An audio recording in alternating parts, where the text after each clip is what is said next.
Well, good evening, ladies and gentlemen. On behalf of the Village of Cary and the Board of Zoning, Planning, and Appeals, I'd like to hereby call this meeting to order on this Thursday, April the 26th, 2018, at approximately 7:30 p.m. We have a quorum of members, and at this time, I'd like to ask our Director of Community Development, Mr. Simmons, to please call the roll. Commissioner Williams? Present. Commissioner Pippin? Here. Graziano? Here. O'Loughlin? Here. Kretschmer? Here. Jasper? Here. Chairman Corey? Here. Thank you very much. Ladies and gentlemen, please rise and join us for the Pledge of Allegiance to the flag. I pledge allegiance to the flag of the United States of America and to the republic for which it stands, one nation, under God, indivisible, with liberty and justice for all. Thank you very much, everyone. So just to set the table for everyone, we have a few housekeeping items to resolve in the front end of our meeting, and then after that, we will call the Cary Fire Protection District. Mr. Macca, you'll go up. And the way the process works, just so you know, I know you haven't done this in a little bit, we'll ask Mr. Simmons, our Director of Community Development, to give us an overview of the application. Some of us may have questions for Mr. Simmons, and then upon conclusion, you're welcome to present the application. And again, we may have some questions for yourself. It's a very straightforward application for us at the ZPA. And then we do open it up for public comment. That's part of our process, and I know there's not too many people assembled here, but that's part of the process. And then we'll take a vote. The vote gets taken, it's delivered back to the elected officials, and then they're the final arbiter of our discussion tonight. And then if you want to, you can stay around. We have another presentation tonight on the UDO, but you're not required to do that, obviously. And I want to say publicly, I was saying to Mr. Macca earlier that he had one of his staff come to the school recently to do a career day for the kids, and it was very well received. And I want to say publicly, thank you very much for your support for that. It's personally appreciated. All right, so without further ado, gentlemen, we have in our packets meeting minutes of December the 14th, 2017. And then we have January the 11th, 2018, and then again March the 8th, 2018. So I'm assuming everyone has their packages and has reviewed their minutes. Yes. And does anyone have any comments or questions around the minutes before I ask for a verbal okay on the meeting minutes? So the chair will seek general consent on 3 meeting minutes, December 14, 2017. Those in favor say aye. Aye. Any opposed? Verbal consent on January 11, 2018. Those in favor say aye. Aye. Any opposed? And finally, meeting minutes of March the 8th, 2018. Verbal consent. Those in favor, please say aye. Aye. Any opposed? Thank you very much, gentlemen. So at this time, I'd like to call Village Case ZPA 03001. And again, I'll ask our colleague, Mr. Simmons, to give us an overview of the Cary Fire Protection District application. Thank you, Mr. Chairman. The request this evening from the Fire District seeking to expand an existing accessory structure on the property located at 2015 Crystal Lake Road. The request this evening requires an amendment to an existing conditional use for that structure, and then 2 variances, one for the maximum floor area for an accessory structure, and second for lot coverage within the applicable zoning district. Just a little history on the property. The fire station, which is in existence today, was actually constructed under McHenry County zoning regulations and then was annexed into the Village of Cary in 1998. The property is zoned E1, which is our large lot residential district. And the fire station actually is not a use that's permitted within that district, so currently is a non-conforming use on the property. However, in 2009, the Village Board granted zoning entitlements for the accessory structure, which is in question this evening. Those approvals included a conditional use, lot coverage variance, building height, and then also a ground floor area requirement or request. The request this evening is seeking to expand that building by an additional 1,900 square feet, which presently it's roughly 2,000 square feet. This slide again highlights the proposed expansion. The fire district is proposing to add 2 960 square foot additions on either the east and west end of the building. The ground floor of the building would be increasing up to 3,920 square feet, and the overall lot coverage would be increasing just over 2 additional % up to 64.3%. This slide shows the existing garage behind the existing fire station, and then also shows the proposed improvements with the additions being on both the left and right-hand side of the image on your right. The proposed improvements, staff has reviewed for the variances that are requested. The standards are generally applicable to residential uses within the zoning district and don't have specific regulations developed for non-residential uses, such as this, or institutional uses that would be in the residential area. So the lot coverage provision that's in place speaks more towards single-family residential uses as opposed to institutional or commercial uses that would have additional paved surfaces such as parking lots or larger building footprints. So based off the review of the request, staff believes that the requested relief is in compliance with the standards that are within the village's ordinance for both the conditional use and the variance, and is recommending support of the request this evening due to the nature of the development. As mentioned in the staff report, there are a couple of other similar uses that have received approvals similar to the fire station in the past, including the St. Barnabas Church had a larger detached garage was approved for their facility, and then I believe the library also had a lot coverage variance related to their expansion. Real briefly, conditional use standards are listed in the ordinance, which are summarized in the slide, that the proposed conditional use will not impede the normal orderly development of surrounding property, contribute to overburdening municipal services, and consistent with the future policies and land use maps in the village's comprehensive plan. Similarly, the village ordinance establishes standards for variations that must be met in order to support a variation. Specifically, the hardship was caused by unique circumstances related to the land and not the general conditions of the district. Property cannot yield a reasonable return if permitted to be used only under the standards set out in the title. Relief proposed will not alter the character of the locality, and relief proposed is in harmony with the general purpose and intent of the regulations.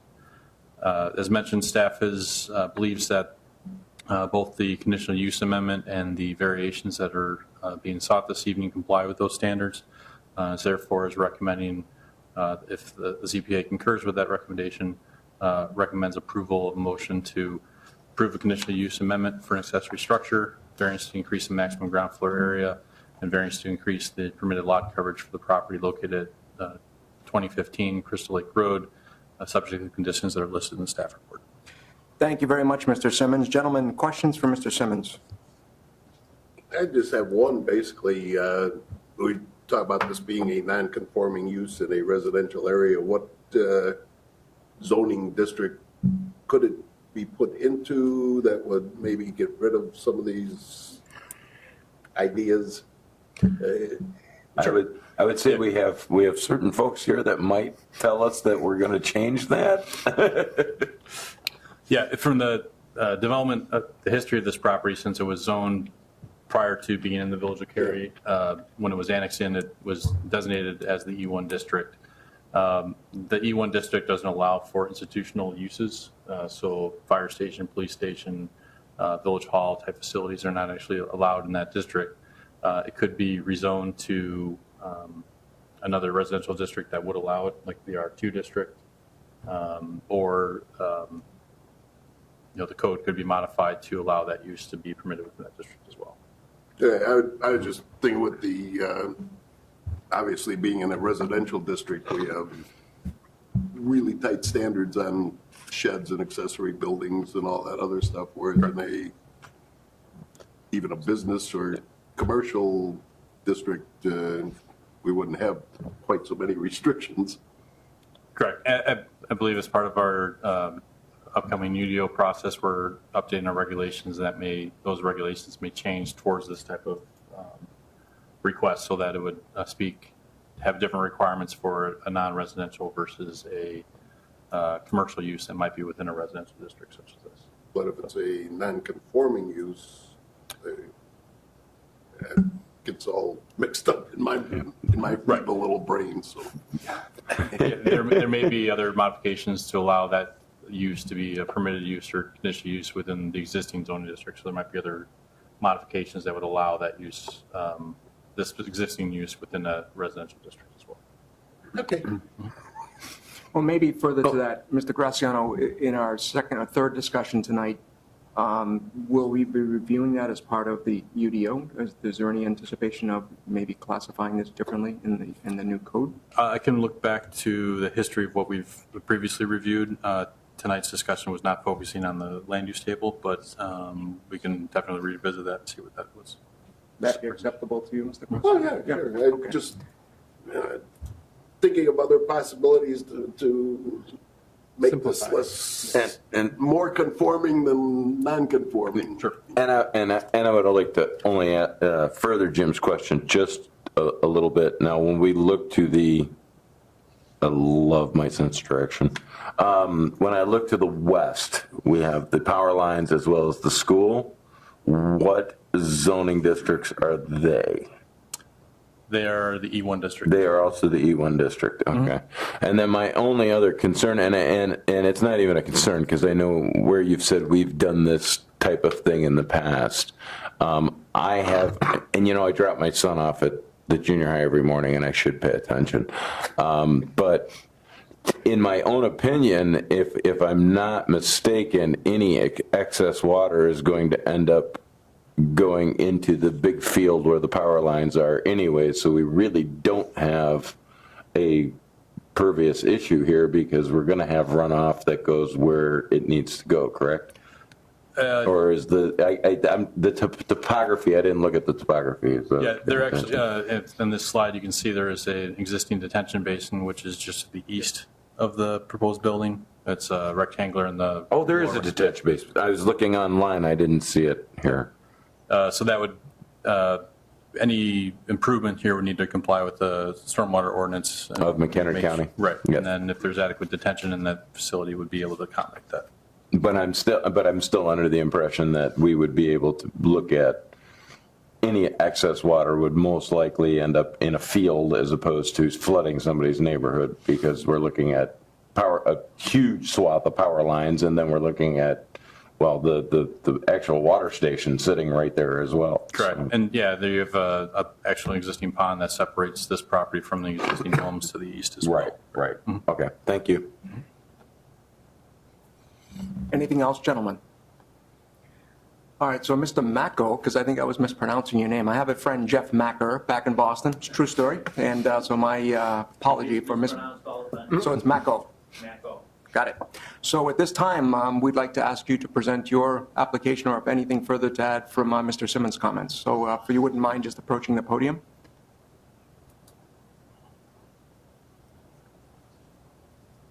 Okay, I think I've submitted all the papers to Brian already, and Mr. Simmons. I don't know what you want me to answer. Well, if there's anything else that you wanted to add that maybe Mr. Simmons didn't address, I think he did a particularly good job of providing an overview of the I application. echo that, it was marvelous. Okay. Dan, one thing to answer your question. Yes, sir. As far as the detention goes, our detention pond, we have that area, and we never have water in it because it drains so well. Okay. So there is no issue with water that we can see. It's just always one of Right. my go-to questions. No, I understand. And then I guess can I ask? Yeah. My only other question is, I'm 100% behind the fire department at all times, chief. What are we looking at doing? Why do we need the extra room? Well, in 1997, when this station was built, there was no storage in this building. Right. An apparatus floor and a administrative living quarters. So we built that building to accommodate storage. As you know, you never build anything big enough. Right. And we do house some of our special response team equipment. I was going to say your HAZ team equipment and stuff is probably in there. Yeah, we do have some of those things, and we rotate those things. We also use that facility for our overflow, our seasonal equipment. In the winter, all the boats and stuff go in there from both stations and back so that we have more room in the apparatus floor.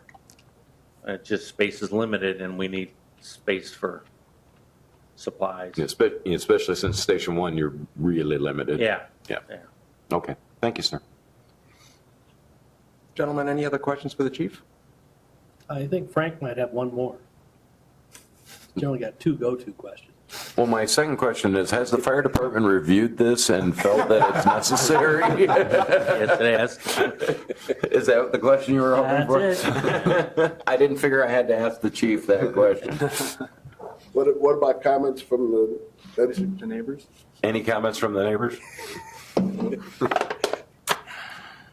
Okay. All right, so if there's no other questions for the chief, Chief, thank you very much. Thank you. And I am required to open up to the public now. And for the record, there is no one that signed in as the public, but if there's anyone here that wants to ask any questions about the application, they're welcome to do so at this time. Hearing none, we'll close that part of the meeting.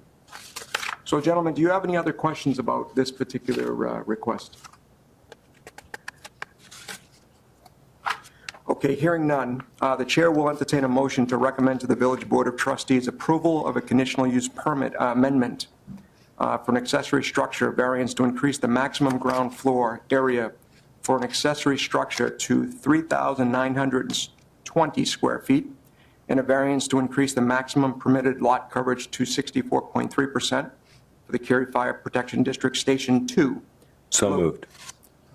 Almost. Located at 2015 sorry. Crystal Lake Road. Stop. Subject to the following conditions. 1, the conditional use shall be granted to the Fire Protection District for the property located at 2015 Crystal Lake Road. And 2, the proposed improvement shall substantially conform to the attached plans and exhibits as part of this petition, except as they may be changed to conform to the village codes and all conditions of approval. So moved. Second. Thank you very much. Give me on that one. Gentlemen. Any questions on the motion, gentlemen? All right, thank you very much. Mr. Simmons, would you call the roll? Certainly. Mr. Williams? Yes. Pippin? Yes. Graziano? Yes. O'Laughlin? Yes. Kretschmer? Yes. Jasper? Yes. Gordon? Yes. So, Chief, you have a formal approval. The next step in the process is to stay in coordination with Mr. Simmons. He'll ask you to come perhaps to the next meeting with the elected officials, and that becomes the formal part of the process. So we'll wish you continued success. Thank you for all that you do for our community. We personally appreciate it, and we'll wish you continued success. Well, thank you. Thank you, gentlemen. Thank you. Thank you. Good luck. Thank you. Thank you. Understand. Hey, just keep texting me on it, will you, please? All right, gentlemen, so at this time, we now have next part of our workshop for tonight's meeting. This is part of the Unified Development Ordinance, and at this time, I'm going to turn it back over to yourself, and away we go. All right. Do you want to say anything before we get started? Or? Sure, just real briefly, as the board, zoning board's aware, we're going through the process of updating the village's development regulations. This is the third workshop that we've had that is discussing those specific amendments or modifications. Tonight's discussion will focus on the subdivision portion of that, subdivision regulations, and also some proposed text for planned unit development. So with that, I'll turn over to Mr. Hausiel and his staff, and then I'll be happy to answer any questions that may come up throughout the discussion. Thank you very much. All right. Thanks for having us here again this evening. It's always good to be back. I think real quick before I get started, in response to Commissioner Graziano's comment about this last application and picking up what Mr. Simmons said, without an extensive look at this, I think the easiest fix and the most appropriate would be to make institutional uses of this type a conditional use in all districts. I would probably leave the underlying standards in place, allowing them to come seek a variation, but it would be a conforming use, as long as they can prove a hardship or a distinct land condition that doesn't exist to other similarly zoned properties. Here it's their fire station, which is unique in and of to itself. And then on one side you have it's buffered from any other development by a giant utility easement. And the other side is buffered by a giant water detention area. So it's adequately buffered. So what I would do, though, is change the use table, like Mr. Simmons said, And- probably make it a conditional use in all districts. So as long as they came in and made their case to be conforming, yeah. Perfect. And that actually is the recommendation that we have, looking at Oh, look the at that. code as conditional use in that E district. They're consistent. That's good. That's always good to hear. So, Can I ask you another question? Sure, you right bet. off the Fire away. get-go? At the top of my notes here, when we're talking about general provisions here for preliminary plats, final plats and all that, I went directly, as I was going along, this is covering residential as well as business and. Your subdivision code, yep. Okay, so therefore, referencing page 4, section 3.4G, if we're doing a business plat, I assume we don't have to have them show the non-residential areas? Or should we be specifying that, that this section only applies to residential subdivisions, or?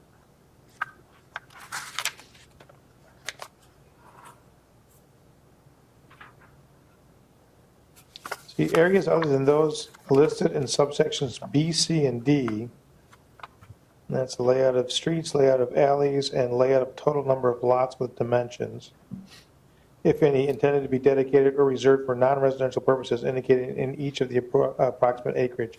Such area shall be designated by letter or number.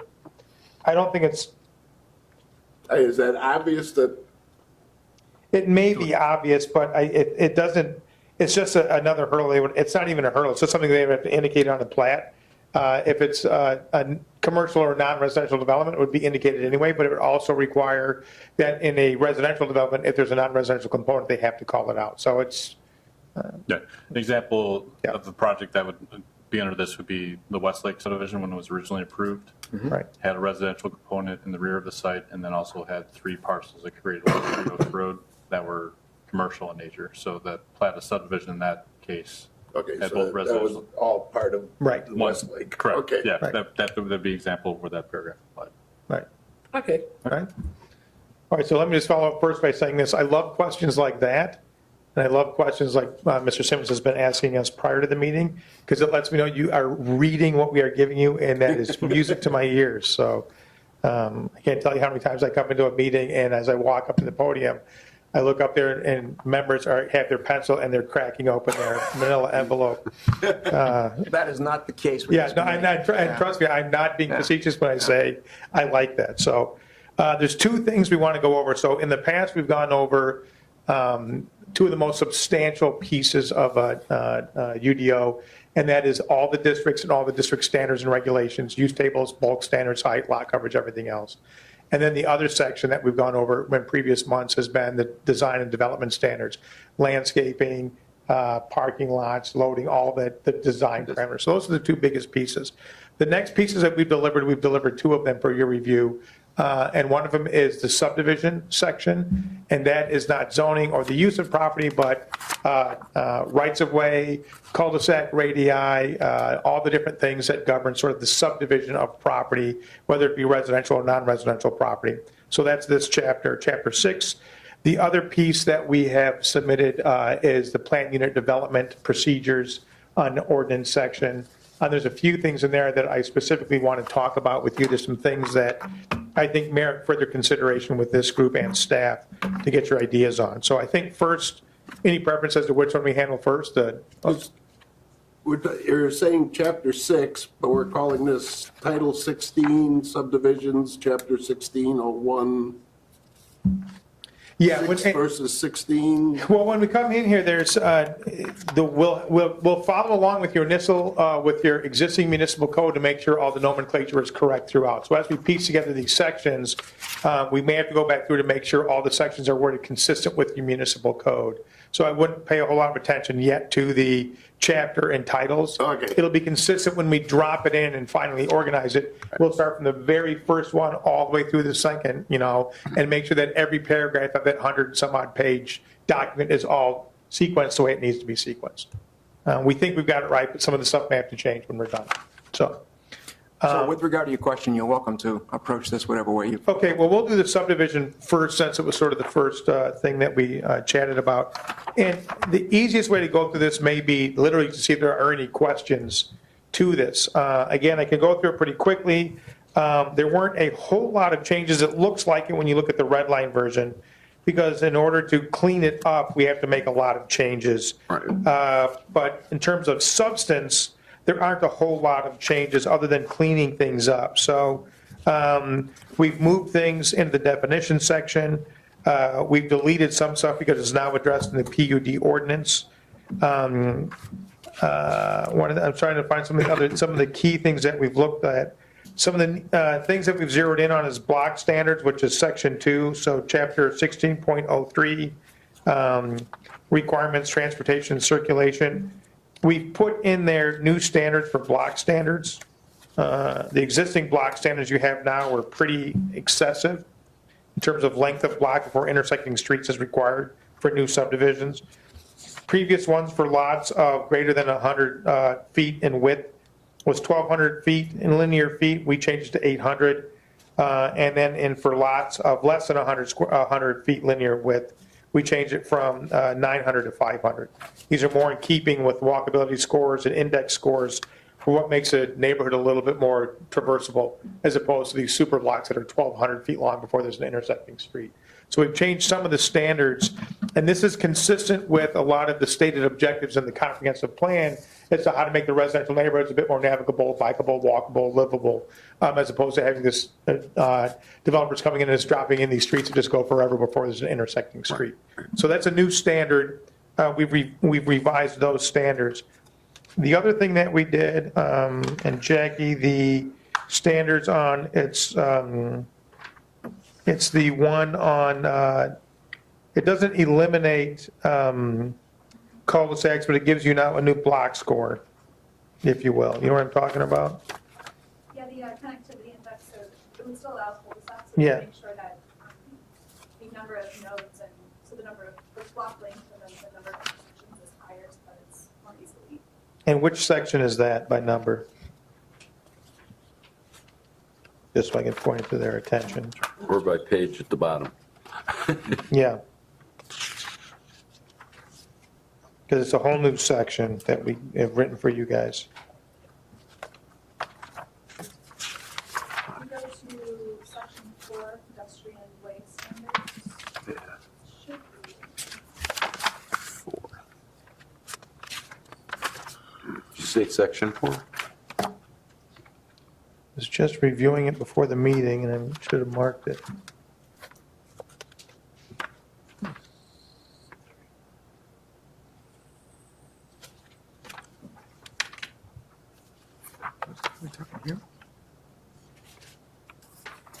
No.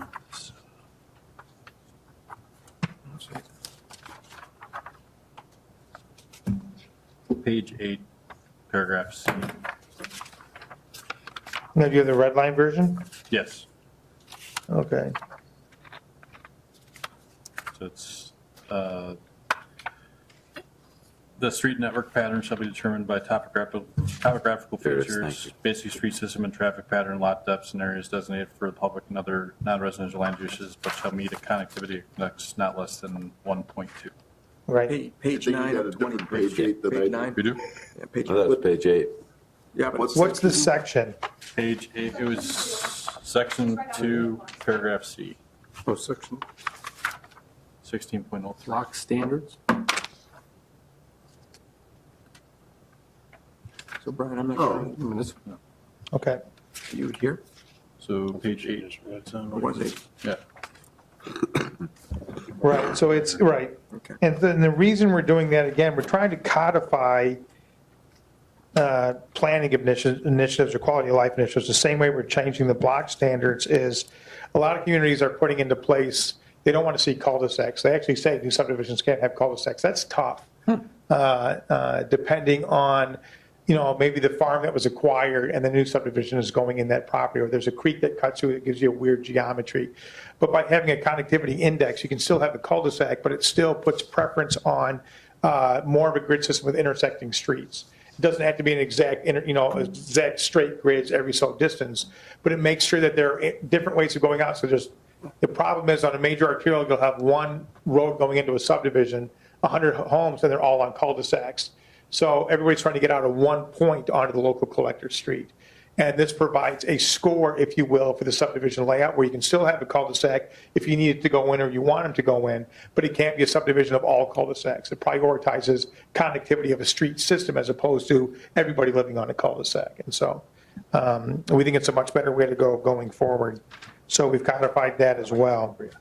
And with the note they have here, there will be a table or a diagram that would help Correct. assist with the calculation of that index. Yeah, when we came up with the language, and Jackie identified the language she was proposing to use for this, I think this is one of the perfect locations for an illustration of what we're talking about, how the scoring mechanisms works for a subdivision. So that's for new develop, this is all new development, so what if, obviously we're not decreasing block sizes, but like, what if, like Cambria in the back has one, maybe I'll lose 2 arteries going into it? Right. Would this, doesn't apply to it, or because, Is it platted yet or no? It's already established. Yeah, if it's already platted and titled, it's, so? yeah, this it's all is, new. whenever a code is written, unless you specifically try to amortize something, anything that's entitled prior to, that goes for subdivision or a development, that's entitled prior to this being adopted, or even if it's in the pipeline before this is adopted, it's subject to those standards. So it's only anything after the fact that this is adopted that, yeah. And that's the way we want it to be. The other section that I want to bring your attention to is we have a new pedway standards, a new section. So this is going to be, Page 11. yeah, it's chapter 16.03, again, transportation and circulation. And it's section 4 under that division, and it's pedestrian way standards. But we put in there additional requirements now for improving pedestrian circulation in certain areas of the community when new subdivisions go in, paying particular attention like areas around schools and things like that. So a developer can't come in and put in a sidewalk on one side of the street or not, or propose to not put in a sidewalk. In certain locations, you have to provide sidewalks on both sides of the street, and it gives you a minimum standard by which that sidewalk has to be designed and installed. Brian, well, up till now, what are we at, and I'm reading 5 feet in width for sidewalks. Correct. Aren't we currently at 3? You could have carriage walks at 3, but What are our current sidewalks? They've got to be 3 to 4, they're not 5, are they? They might be around 4. I can check on that. I'd be surprised if they're 3. I don't think I've ever seen 3 codified. I live on the sidewalk street, and it's got to be at least 4 feet. Yeah, it's like 4, so we're just widening them out. Yeah, more. and that's something- And that's fine, I just wanted to make sure. Right, Yeah, it's something we can review with Public Works to make sure that width is consistent. consistent. Right. Requirement, that we have existing, so it might modify that. It might be 4 or 5. So now, this would be a question that Neil asked earlier. Now, if we have established 4-foot sidewalks and somebody wants to tear them up and redo them, would we have to go to 5? No. If there's an existing standard or sidewalk that's in, say, the Cambria subdivision, and somebody Right. replaced the driveway and replaced the sidewalk as part of that, we wouldn't require 5 foot for that one lot. It would just be what it is currently. Correct, yeah, this is only for new subdivision. subdivision. All right. Not new, not sort of repair or replacement of existing. Okay. That's a good question. And then we put things in here as well for multi-use paths, but some of your language is already in there from before, but we modified it. So again, the intent is to try to, question on the paths. shoot, We're talking about being consistent and all that. We changed this from bicycle to multi-use paths. And then as we get into the first line, we say where a bicycle path shown and such subdivision, bicycle paths. Shouldn't this just be left as bicycle or multi-use paths? Because then in the next paragraph, next part of that paragraph, you start talking about multi-use paths at 10 feet and right. I would still use it as multi-use, and the reason being, I know you sort of try to prevent the worst-case scenario. There's actually a walk, this is a true story, there's a subdivision that went in Naperville, I can't recall the name of it, but I can get it to you if you ask me, where the development went in along the river, and the city insisted they put in a walking path along the river for public purposes. And there was a big fight, but eventually the city went out and it had to be installed through the subdivision. But then just to sort of make it extra difficult, once it got in, they came back and the developers put up signs that say, because people were always biking along the river, like all over, and they put up signs that said, along the frontage, at this point, you have to get off your bike and walk it. because the way it was worded in the subdivision approval was, as part of the plat that was approved, the city insisted on a walking path along the river. And even though the idea was to connect to a biking path that existed all over the city, it actually required for a long time, I think eventually they agreed to take it down, but just that last, they put the signs up and said, you are now, and none, people often didn't, but they put the signs up anyway. So I think multi-use is a better way. Sounds like something Batavia would do. So, Mr. Haziel,